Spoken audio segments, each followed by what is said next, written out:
Selamat malam semuanya. Perkenalkan kami dari kelompok satu. Di sini kami akan mempresentasikan mata kuliah Arsitektur Dunia, materi satu, yaitu Arsitektur Prasejarah dan Arsitektur Kuno. Pertama-tama, izinkan kami memperkenalkan diri. Perkenalkan, nama saya Putu Satria Yoga Abimanyu dengan NIM 2022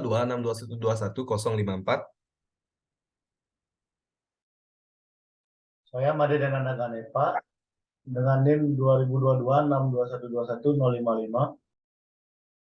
Dan saya Sakina Masadi dengan NIM 2022 6212 1069. Saya Imadi Wahyuguna dengan NIM 202261219090. Dilanjutkan, kami akan menjelaskan dulu bagaimana sih timeline dari arsitektur prasejarah dan arsitektur kuno.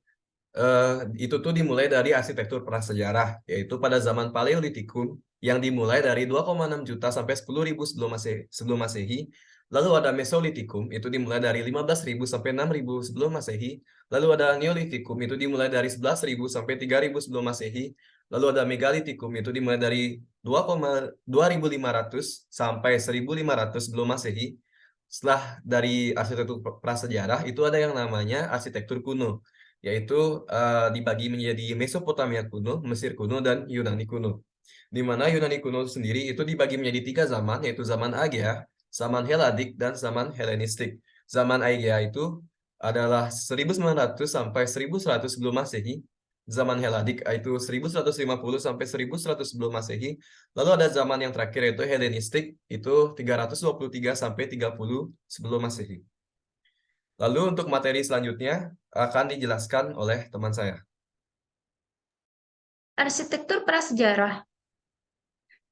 Arsitektur prasejarah terbagi menjadi 4 zaman peradaban, yaitu yang pertama zaman Paleolitikum, kemudian zaman Mesolitikum, kemudian zaman Neolitikum, dan juga yang terakhir adalah zaman Megalitikum. Arsitektur prasejarah memiliki ciri-ciri sebagai berikut. Bangunan atau monumen masih bersifat sederhana, namun sudah memiliki bentuk dan tujuan yang tegas. Kemudian bangunan, material batuan atau tanah lempung yang disusun secara kasar dan kurang presisi. Kemudian dinding bangunan tidak dipoles secara halus dan sebagian besar tidak dilengkapi pintu dan jendela. Kemudian beberapa monumen memiliki bentuk yang cukup presisi, namun permukaan dinding atau pilar tidak dihaluskan dan tidak diukir dengan susunan aksara tertentu. Kemudian tidak ditemukan ukiran aksara atau tulisan karena pada masa itu manusia masih belum mampu membuat tulisan sebagai media komunikasi. Next. Zaman Paleolitikum. Pada zaman ini manusia masih hidup secara nomaden dengan mata pencarian berburu dan berburu.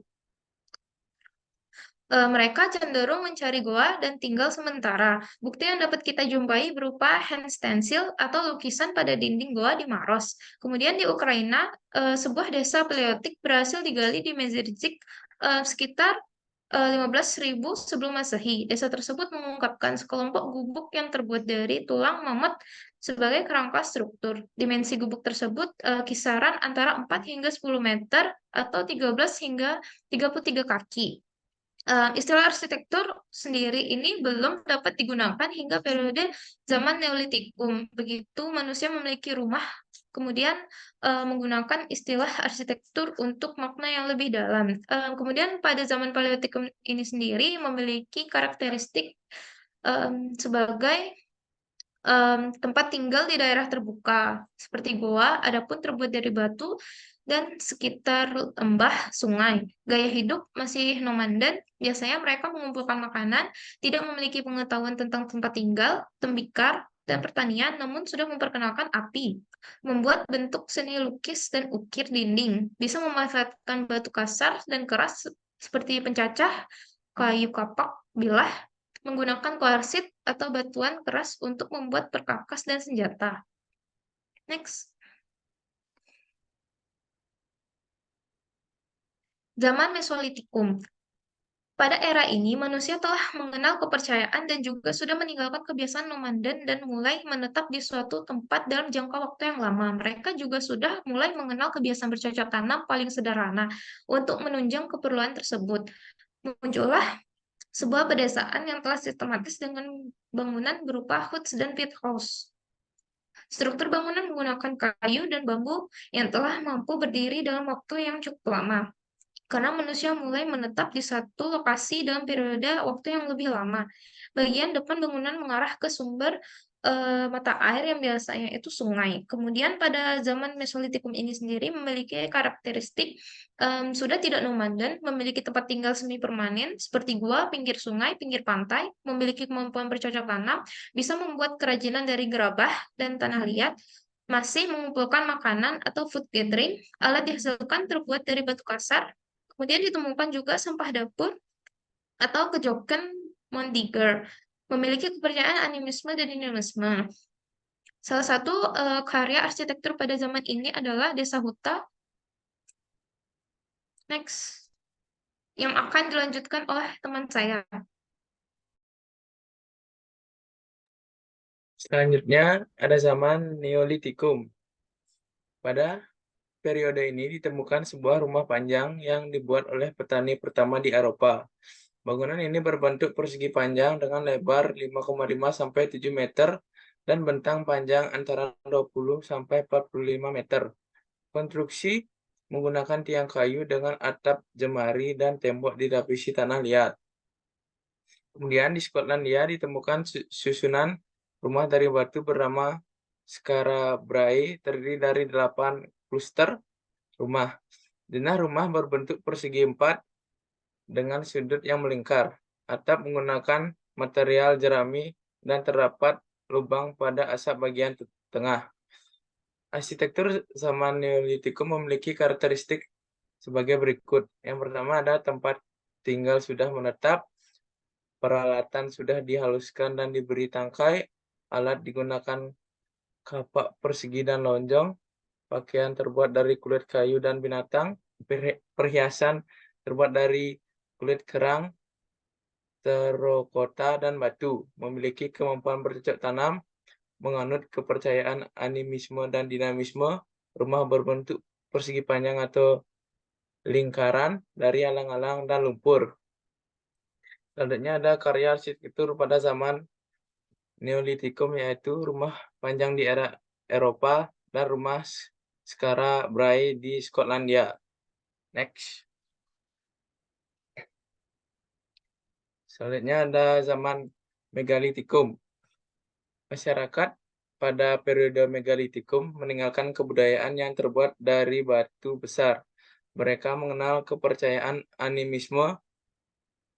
Pada periode ini banyak ditemukan monumen yang berkaitan dengan kepercayaan animisme. Salah satu contoh Dolmen Paul Nabrone atau makam portal yang sangat besar terletak di Buren, County Clare, Irlandia. Terdiri dari 3 batu portal berdiri yang menopang batu penjuru yang sangat berat. Di Irlandia sendiri terdapat sekitar 172 dolmen. Arsitektur zaman Megalitikum memiliki karakteristik sebagai berikut, yaitu mulai beralih menggunakan peralatan perunggu, memiliki kepercayaan animisme, sudah mulai menerapkan teknik berternak dan bercocok tanam, memiliki tempat tinggal tetap. Selanjutnya ada juga karya arsitektur pada zaman Megalitikum yaitu Passage Grave, Galeri Garves, Menhirs Dolmen Paul Nabrone, dan Henges. Selanjutnya akan dijelaskan oleh teman saya. Untuk selanjutnya itu ada yang namanya arsitektur kuno, di mana itu dibagi menjadi 3, dan salah satunya yang akan saya jelaskan dahulu itu adalah Mesopotamia. Lalu ada Mesir kuno yang akan dijelaskan oleh saya dan teman saya. Lalu ada Yunani kuno yang akan dijelaskan oleh teman saya. Yang pertama, Mesopotamia kuno. Pertama dari sejarah. Mesopotamia kuno itu diawali tumbuhnya peradaban yang diyakini sebagai pusat peradaban tertua di dunia. Itu letaknya bisa dilihat ada di peta yang kami cantumkan, itu ada di sekitar Timur Tengah, di mana Mesopotamia berasal dari 2 kata, yaitu Mesos yang berarti tengah dan Potamus yang berarti sungai. Di mana kawasan tersebut berada di Timur Tengah, seperti Irak, Iran, dan sebagainya. Mesopotamia sendiri itu dialiri oleh lembah Sungai Eufrat dan Tigris yang sangat subur, di mana itu menjadi tempat terlahirnya kota perdagangan Mesopotamia. Yang kedua ada ciri-ciri dari arsitektur Mesopotamia. Ciri-ciri dari arsitektur Mesopotamia itu sangat gampang untuk diketahui, di mana dia tuh lebih menggunakan benteng sebagai pertahanan karena arsitektur Mesopotamia itu kan sebagai jalur perdagangan dan pusat peradaban di dunia. Jadi mereka pasti memiliki beberapa negara rival, makanya Mesopotamia kuno itu punya benteng sebagai pertahanan. Lalu ada yang namanya zigurat yang dijadikan pusat kota. Ya, lalu ada di mana untuk arsitekturnya itu materialnya itu lebih ke kubah bata. Lalu ada karya arsitektur. Karya arsitektur dari Mesopotamia yang paling terkenal itu yang namanya zigurat, yang berarti bangunan tinggi, di mana struktural dari zigurat itu adalah piramidal dan fungsi sendiri dari zigurat itu adalah tempat kehadiran dewa atau sebagai tempat pemujaan dari dewa-dewa yang dianut sama orang-orang Mesopotamia. Selanjutnya adalah Mesopotamia itu ziguratnya itu menggunakan sirkulasi berupa tangga atau jalan landai, dan lahan dasar dari zigurat ini berbentuk persegi panjang, di mana material yang digunakan adalah bata dan lumpur dan dihiasi dengan strip pilar yang besar. Zigurat sendiri juga itu diibaratkan sebagai gunung, di mana makin lama itu makin kecil dia gini ya bangunannya. Selanjutnya adalah Mesir kuno. Pertama adalah sejarahnya. Mesir kuno itu negara yang kaya, biarpun dia berada di gurun pasir dan di area yang tandus, tapi Mesir mampu menjadi salah satu peradaban yang sangat-sangat maju di zamannya, di mana terdapat Sungai Nil yang membuat tanah Mesir itu subur, di mana dikatakan di literatur bahwa ketika Sungai Nil tersebut meluap, itu akan menghasilkan tanah yang subur. Lalu ada kerajaan di Mesir itu dipimpin atau di bawah otoritas yang namanya Mahakuasa Firaun, atau Firaun itu dalam bahasa Mesir sendiri adalah raja. Lalu terdapat kerajaan Mesir bawah dan juga Mesir atas. Selanjutnya, ciri-ciri dari karya arsitektur Mesir itu bangunan makam itu justru lebih bersifat permanen dibandingkan rumah residensial atau rumah-rumahnya orang Mesir, di mana bangunan makam itu biasanya dibuat dengan material berupa batu gitu, batu-batu yang besar dan ditumpuk. Bisa dilihat nanti di karya arsitektur selanjutnya, di mana kalau sedangkan bangunan residensial atau untuk warganya sendiri itu menggunakan material batu lumpur sehingga tidak permanen. Dinding adonan itu juga mengecil ke arah atas untuk bangunan yang permanen, untuk piramida khususnya. Kenapa? Fungsinya ya untuk stabilitas. Yang ketiga, karya arsitektur akan dilanjutkan oleh teman saya. Baik, kita mulai dari karya arsitektur. Pada awalnya memiliki lapisan luar batu kapur yang lebih ringan. Yang kedua, memiliki tinggi 481,4 kaki atau 1,147 meter, setara dengan sekitar 45 lantai. Ketiga, dasar berbentuk persegi panjang serta 4 sisi miring berbentuk segitiga. Yang keempat, memiliki pintu palsu dan perangkap yang dibangun di dalamnya. Yang kelima, bahan meliputi batu, kapur, batu pasir, senit, dan granit. Yang keenam, memerlukan kayu sebagai bahan mortar. Yang ketujuh, piramida ini pada dasarnya adalah struktur besar yang terdiri dari 2,3 juta blok batu kapur yang dipotong. Yang kedelapan, berfungsi sebagai makam kerajaan bagi para Firaun. Yunani kuno.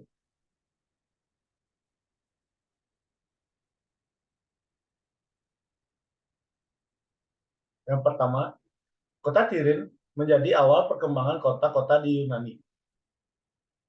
Itu masuk menuju benteng Mycenaean yang tingginya mencapai 10 kaki opera. Kota Knossos yang merupakan kota terbesar memiliki istana yang megah. Sistem tata kota Yunani terkenal dengan nama Polistes. jet yang dibentuk seperti singa yang melambangkan kekuasaan bangsa. Tata kota menggunakan sistem pola grid. Yunani kuno terdiri dari 3 periode, yaitu periode Agia atau Minoa, periode Mycenaean atau Landik, periode Helenitis zaman. Dan selanjutnya bangunan berwujud seperti lorong-lorong berbelit.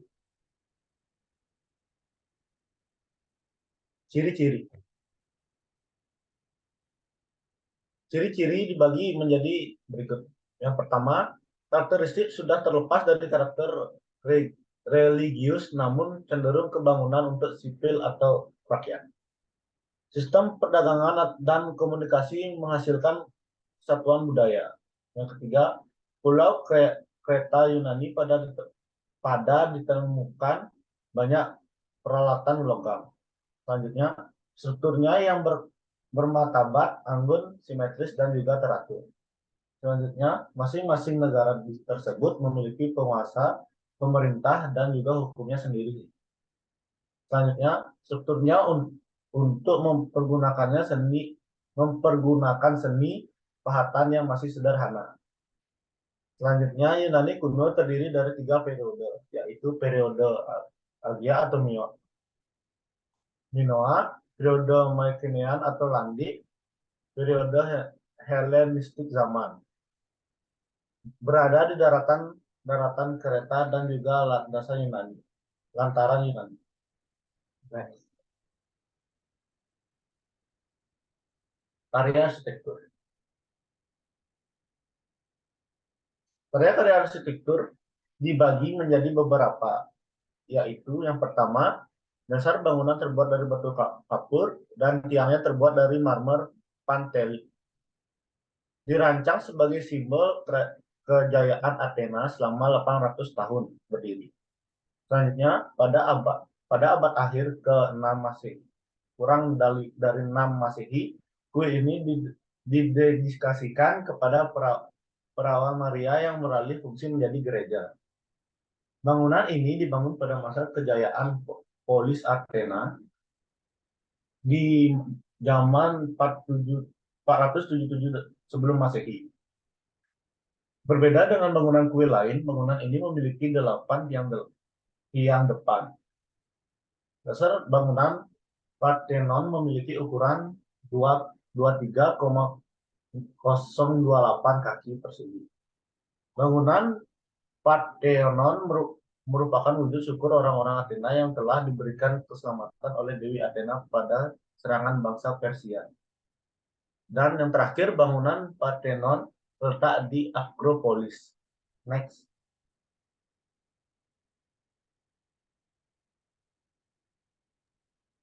Terima kasih untuk waktunya. Dari semua itu adalah presentasi kami. Mohon maaf apabila ada salah kata atau salah lainnya. Kami tidak sengaja. Kami tutup dengan terima kasih.